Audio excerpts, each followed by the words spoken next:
Hello students, welcome to Eduvector and this is Manisha Sharma. तो हम बात कर रहे थे चैप्टर 1 की क्लास 10th का। जैसे कि आपके एग्जाम्स भी बहुत ज़्यादा पास आ रहे हैं, तो अगर आप एक्सरसाइज क्वेश्चंस भी कर लें या एनसीईआरटी क्वेश्चंस जो गिवन है अगर आप वो भी कर लें तो आपके लिए एक प्लस पॉइंट हो जाता है।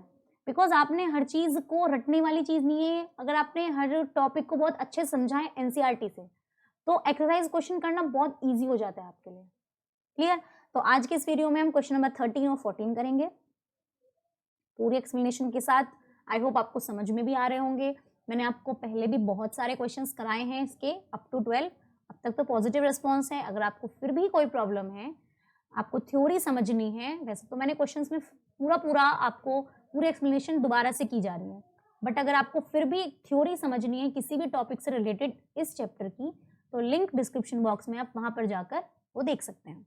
ठीक है, नाउ पूरी की पूरी प्लेलिस्ट है उसमें, तो आप वहां पर देख सकते हैं उसे। Now question number 13, what is the difference between displacement and double displacement reactions. अब डिस्प्लेसमेंट और डबल डिस्प्लेसमेंट रिएक्शंस कौन सी होती हैं? कम से कम मैं कितनी बार इस चीज को करा चुकी हूँ। मतलब हर क्वेश्चन में जो भी जितने भी क्वेश्चंस में मैं सब क्वेश्चंस में ये तो बिल्कुल कराया ही कराया है। चाहे उसमें इसका एक ही पार्ट आया, मानो अगर डिस्प्लेसमेंट आया तो मैंने डबल डिस्प्लेसमेंट भी जरूर समझा है। बट जैसे कि ये मैंने अभी आपसे कहा कि थ्योरी से अलग अगर हम एनसीईआरटी क्वेश्चंस को देखें, जैसे कि ये ऑलरेडी एनसीईआरटी क्वेश्चन है और हमें इसे समझना है, तो हम इसे दोबारा से पढ़ेंगे। क्लियर है इतनी बात करते हैं डिस्प्लेसमेंट की। सबसे पहले बात करेंगे किसकी? डिस्प्लेसमेंट की। अब डिस्प्लेसमेंट क्या होता है? वैसे मैंने टाइप्स ऑफ रिएक्शन समझाई हुई है, जिसे और डिटेल में समझनी है वो वीडियो पे जाए और वो समझ सकता है। ठीक है, तो डिस्प्लेसमेंट रिएक्शन क्या होती है? एक बात देखो, अगर कोई एक बहुत इजी और अच्छे एग्जांपल समझाया जा रहा है, मानो ये कोई स्ट्रॉन्ग है, ये कोई स्ट्रॉन्ग है, ठीक है, और अगर मैं आपसे कहूं कि ये कोई वीक है, ये स्ट्रॉन्ग है, ये वीक है, और इसके पास कुछ भी है, कुछ भी मीन्स टू से जैसे पेन है, या आप पेन भी छोड़ो, मानो आप क्लास में हो तो हम कह सकते हैं कि ये बेंच पे बैठा है, ये सीट है इसके पास, ये सीट पे बैठा है। क्लियर? ये वीक है इसके कंपैरिजन। ठीक है, अब अगर ये स्ट्रॉन्ग आके इसके सामने खड़ा हो जाएगा और बोलेगा इससे क्या कि भाई तू यहाँ से उठ, तू यहाँ से जा, यहाँ पर आकर मुझे बैठना है।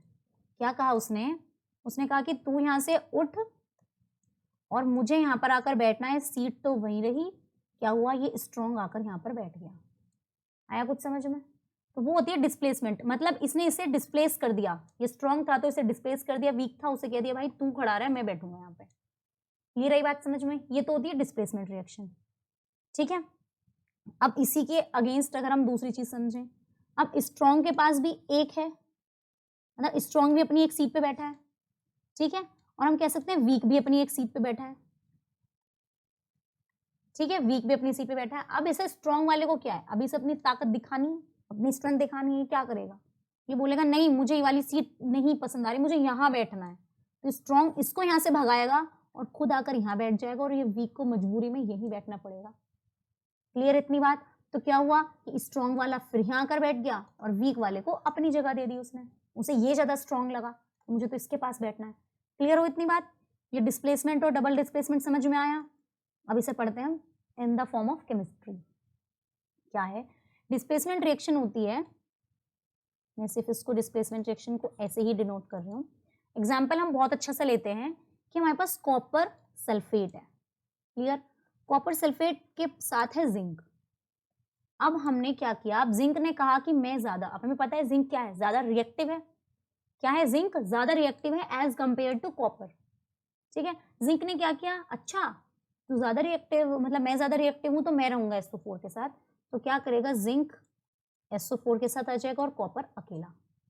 क्लियर इतनी बात? तो क्या हुआ? इसने इसे डिस्प्लेस कर दिया। क्या हुआ यहाँ पर?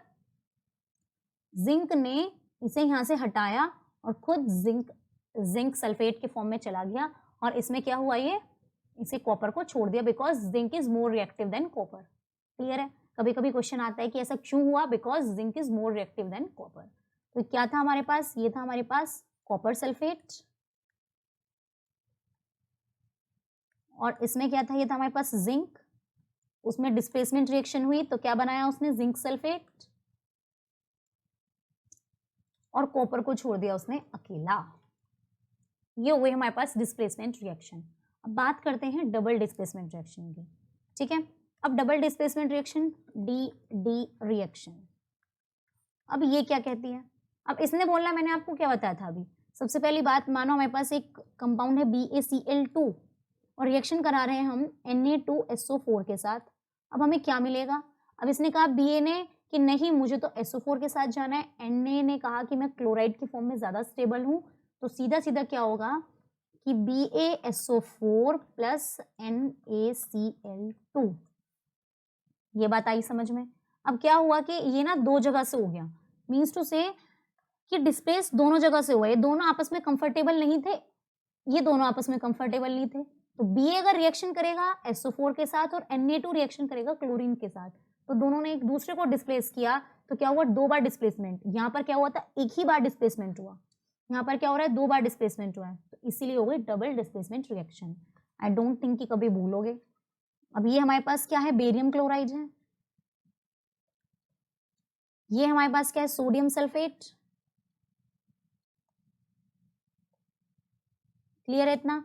ये हमारे पास फिर से आ गया क्या, बेरियम सल्फेट, और ये है हमारे पास सोडियम क्लोराइड। क्लियर हुई इतनी बात, आगे इतनी बात समझ में, ठीक है। बस यही इसमें बताना था क्वेश्चन में। अब उसके बाद now question number 14, in the refining of silver the recovery of silver from silver nitrate solution involve displacement by copper metal, write down the reaction involved। उसने सीधा सीधा बोला है हमें क्या करना है कि सिल्वर नाइट्रेट के सॉल्यूशन है हमारे पास, और हमें उसमें से क्या निकालना है, सिल्वर बाहर निकालनी है, ठीक है। सिल्वर नाइट्रेट के सॉल्यूशन से सिल्वर हमें रिफाइन करना है, बाहर निकालना है, और क्या किया हमने इसमें, डिस्प्लेसमेंट प्रोसेस लगाया कॉपर मेटल के साथ। बहुत ईजी है। क्या था हमारे पास, सॉल्यूशन था सिल्वर नाइट्रेट AgNO3, क्या था मेरे पास, AgNO3 था मेरे पास। सिल्वर नाइट्रेट का क्या था, सॉल्यूशन एक्वस में। उसने क्या कहा कि कॉपर का मेटल हमने उसके अंदर डाला सॉलिड फॉर्म में। इन्हें क्या चाहिए, अब इन्होंने क्या कहा, सिल्वर को रिफाइन कर लिया, सिल्वर को अलग से रिफाइन कर लिया। अब इन्होंने क्या करना है, डिस्प्लेसमेंट। डिस्प्लेसमेंट का मतलब है Cu की रिएक्शन करानी है हमें, किससे, NO3 के साथ, तभी तो हमें Ag अलग मिलेगा सिल्वर। तो क्या हो जाएगी, CuNO3 का होल ट्वाइस, और ये भी कौन सा हुआ, एक्वस सॉल्यूशन में, और हमें यहाँ से सिल्वर का मेटल मिल गया। तो बस उसने रिएक्शन में सिर्फ इतना बोला था कि in the refining of silver, means to say हमें सिल्वर चाहिए, मेन चीज क्या है, हमें अकेला सिल्वर चाहिए। डिस्प्लेसमेंट रिएक्शन इसी वजह से होती है जिससे कि हम सिंपल सिंगल मेटल को निकाल सकें या फिर रिफाइन कर सकें। सॉल्यूशन कौन सा था हमारे पास, सिल्वर नाइट्रेट का। सब कुछ तो उसने बता दिया, सिर्फ आपको रिएक्शन ही तो लिखनी थी। सिल्वर नाइट्रेट का सॉल्यूशन था, कॉपर के साथ रिएक्शन कराई है, ये भी बता दिया, डिस्प्लेस करा दिया, ये भी बता दिया। तो हमारे पास सॉल्यूशन कौन सा बना, अब कॉपर नाइट्रेट का बना सॉल्यूशन। क्लियर, हो गया 2 AgNO3 और यहाँ पे भी आ जाएगा 2 सिल्वर। क्लियर हुई इतनी बात, बहुत इजी थी। Thank you so much, thank you all of you. आज के इस सेशन में सिर्फ हमें 13 और 14 क्वेश्चन हमने पढ़ाए हैं। नेक्स्ट क्लास में मिलते हैं अगले 2 क्वेश्चंस के साथ। तब तक के लिए